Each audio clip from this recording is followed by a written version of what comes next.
आसमान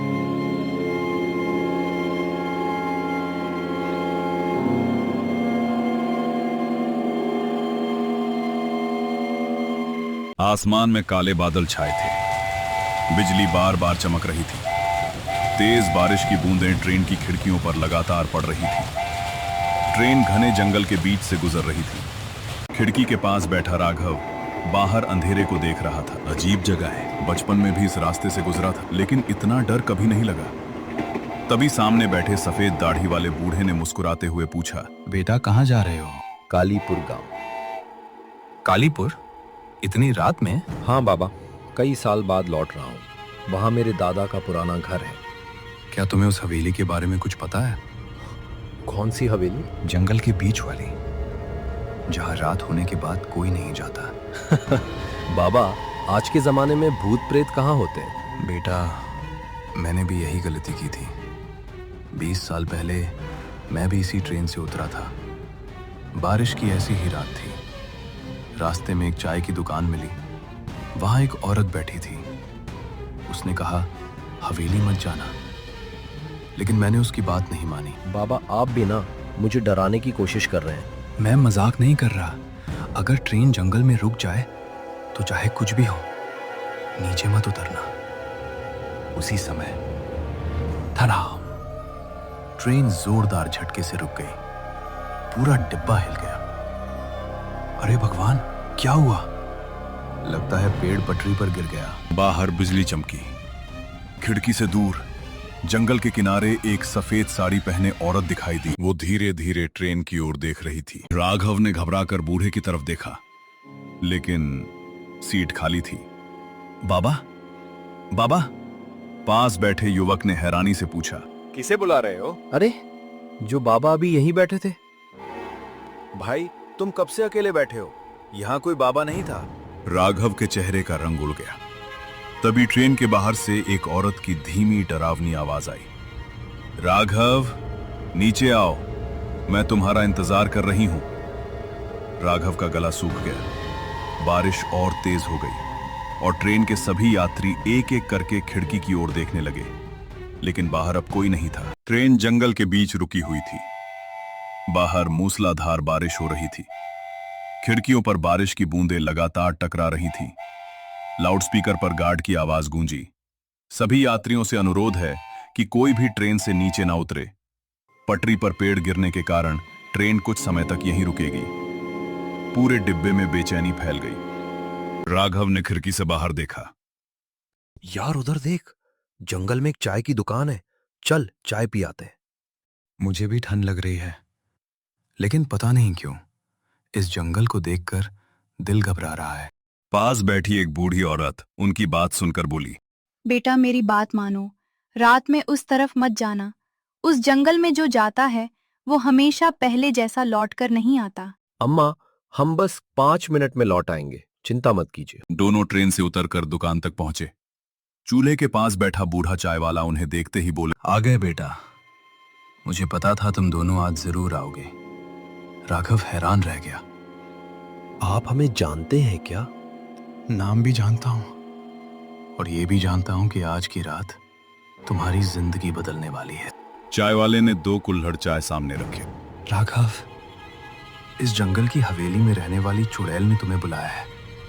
अगर उसके पीछे गए तो वापस आना आसान नहीं होगा। लेकिन वो मुझे क्यों बुलाएगी? मैं उसे जानता भी नहीं। चाय वाला कुछ बोल पाता, तभी तेज बिजली चमकी। दोनों ने पीछे देखा।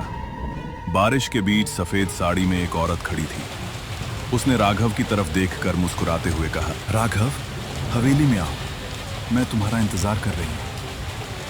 अगले ही पल वो गायब हो गई। अब समय बहुत कम है। अगर जिंदा रहना है तो मेरी बात माननी होगी। बारिश और तेज हो चुकी थी। चाय वाला लालटेन उठाकर बोला, चलो बेटा, अब वापस ट्रेन की तरफ जाने का कोई फायदा नहीं। उसने तुम्हें देख लिया है। जब तक सच सामने नहीं आएगा वो तुम्हारा पीछा नहीं छोड़ेगी। डर तो लग रहा है, लेकिन अब पीछे हटकर भी क्या करेंगे? मैं तेरे साथ हूं। जो होगा साथ में देखेंगे। तीनों जंगल के रास्ते हवेली की ओर चल पड़े। कुछ देर बाद पुरानी हवेली सामने दिखाई दी। टूटी हुई दीवारें, जंग लगा बड़ा फाटक और ऊपर चमकती बिजली। पूरा माहौल डर से भरा हुआ था। ये जगह देखकर ही सांस अटक रही है। अब आ ही गए हैं, चलो। चाय वाले ने फाटक को धक्का दिया। घर फाटक अपने आप खुल गया। अंदर चारों तरफ धूल, टूटे फर्नीचर और मकड़ी के जाले थे। अचानक ऊपर से किसी के चलने की आवाज आई। ठक ठक ठक। सुना? ऊपर कोई है। शांत रहो, आवाज का पीछा मत करना। इतने में सामने वाले कमरे का दरवाजा अपने आप खुला। अंदर एक पुरानी तस्वीर टंगी थी। बाबा, इस तस्वीर में जो लड़की है, क्या यही गौरी है? हाँ, यही गौरी थी, लेकिन अब लोग इसे चुड़ैल कहते हैं। अचानक कमरे का तापमान बहुत ठंडा हो गया। बिजली चमकी और उसी तस्वीर के पीछे सफेद साड़ी में एक औरत खड़ी दिखाई दी। राघव, तुम आखिर आ ही गए। वो तस्वीर के पीछे कैसे खड़ी है? राघव हिम्मत करके बोला। अगर तुम्हें मुझसे कुछ कहना है तो सामने आकर कहो। गौरी की आंखों से आंसू बहने लगे। मैं तुम्हें मारना नहीं चाहती, मैं तुमसे मदद मांगने आई हूँ। राघव और चाय वाला दोनों चौंक गए। मदद? लेकिन सब कहते हैं तुम चुड़ैल हो। मैं चुड़ैल नहीं बनी, मुझे बनाया गया है। असली राक्षस अभी भी इसी हवेली में है। इतना सुनते ही पूरी हवेली जोर से कांपने लगी। धड़ाम, मुख्य दरवाजा अपने आप बंद हो गया। खिड़कियां भी जोर जोर से बंद होने लगी। राघव, दरवाजा खोल जल्दी। राघव ने पूरी ताकत लगाई, लेकिन दरवाजा नहीं खुला। तभी ऊपर की मंजिल से एक डरावनी हंसी गूंजी। अब कोई इस हवेली से जिंदा बाहर नहीं जाएगा। तीनों ने एक साथ ऊपर देखा और अंधेरे में दो लाल आंखें चमक उठी। हवेली में डरावनी हंसी गूंज रही थी। राघव, युवक और चाय वाला एक दूसरे के पास खड़े हो गए। राघव, ये चुड़ैल नहीं थी, ऊपर कोई और है। हाँ, और मुझे लगता है गौरी सच बोल रही थी। सावधान रहना, इस हवेली में जो दिखता है हमेशा वही सच नहीं होता। तभी ऊपर से किसी चीज के गिरने की आवाज आई। धड़ाम। चलकर देखते हैं। अगर सच जानना है तो हाँ। तीनों धीरे धीरे सीढ़ियां चढ़ने लगे। ऊपर एक पुराना कमरा था। कमरे के बीचों बीच लकड़ी का संदूक रखा था। राघव ने ढक्कन खोला। अंदर एक पुरानी डायरी और एक ताबीज रखा था। लगता है किसी ने इन्हें जानबूझकर छिपाया था। राघव ने डायरी खोली। पहले पन्ने पर लिखा था, अगर तुम ये पढ़ रहे हो तो समझ लो गौरी निर्दोष थी। उसे चुड़ैल नहीं, एक शैतानी ताकत ने बदनाम किया था। राघव चौंक गया। मतलब असली दुश्मन कोई और है? उसी समय गौरी की आवाज सुनाई दी। हाँ राघव, जिसने मेरी जिंदगी छीनी वही अब तुम्हारी जान चाहता है। गौरी धीरे धीरे उनके सामने आ गई। इस बार उसके चेहरे पर गुस्सा नहीं, दर्द था। अगर तुम हमारी दुश्मन नहीं हो तो हमारी मदद करो। करूंगी, लेकिन जल्दी करनी होगी। क्यों? गौरी ने कांपती उंगली से फर्श की ओर इशारा किया। इस डायरी के नीचे तहखाने का रास्ता है, वहीं असली शैतान कैद है। अगर वो बाहर आ गया तो ना तुम बचोगे ना मैं। इतना कहते ही घर फर्श अपने आप खिसकने लगा। नीचे जाने वाली पुरानी सीढ़ियां दिखाई देने लगी। अंधेरे से एक भारी आवाज गूंजी, बहुत साल इंतजार किया है, अब मुझे कोई नहीं रोक सकता। राघव ने ताबीज कसकर पकड़ लिया। चलो अब सच का सामना करते हैं। तहखाने का दरवाजा पूरी तरह खुल गया।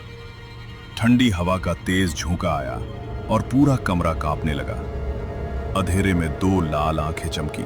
आखिर कोई मुझे आजाद करने आ ही गया। राघव, ये इंसान नहीं है, चल यहाँ से भागते हैं। नहीं, अब भागने से कुछ नहीं होगा। यही है वो जिसने मुझे चुड़ैल बनाया और पूरे गांव को मेरे खिलाफ कर दिया। शैतान जोर से हंसा। गौरी, आज भी कोई तेरी बात पे भरोसा नहीं करेगा। मैं करता हूं, क्योंकि तेरी आंखों में झूठ नहीं, दर्द दिख रहा है। गौरी की आंखों में आंसू आ गए। राघव, अगर सच में मेरी मदद करना चाहते हो तो ताबीज उसकी छाती पर रख देना, यही उसकी कमजोरी है। शैतान गरजता हुआ उनकी तरफ दौड़ा। पूरी हवेली हिलने लगी। चाय वाले ने राघव को धक्का देकर बचाया। राघव, अभी यही मौका है। राघव दौड़कर शैतान के सामने पहुंचा और पूरी ताकत से ताबीज उसकी छाती पर रख दिया। शैतान दर्द से चीखने लगा। बिजली आसमान में कड़की। पूरी हवेली सुनहरी रोशनी से भर गई। नहीं, मैं खत्म नहीं हो सकता। धीरे धीरे उसका शरीर राख बनकर हवा में उड़ गया। हवेली का कांपना बंद हो गया। बारिश भी धीरे धीरे थम गई।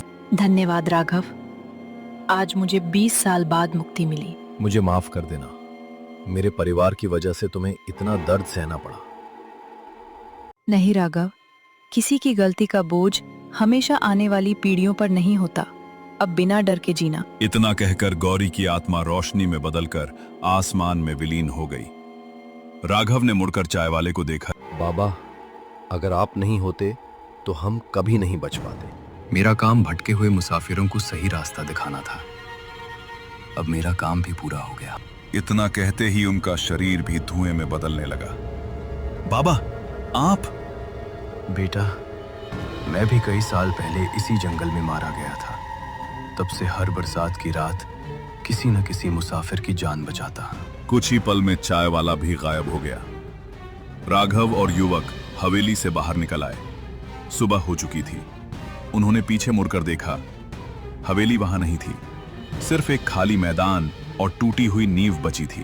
कई साल बाद भी लोग कहते हैं, बरसात की अंधेरी रात में उस जंगल से गुजरती ट्रेन के कुछ यात्रियों को आज भी दूर एक टिमटिमाती चाय की दुकान दिखाई देती है। और जो उस दुकान पर पहुंचता है, उसे एक बूढ़ा चाय वाला बस इतना कहता है, डरो मत बेटा, जब तक मैं हूं तुम्हें कुछ नहीं होगा।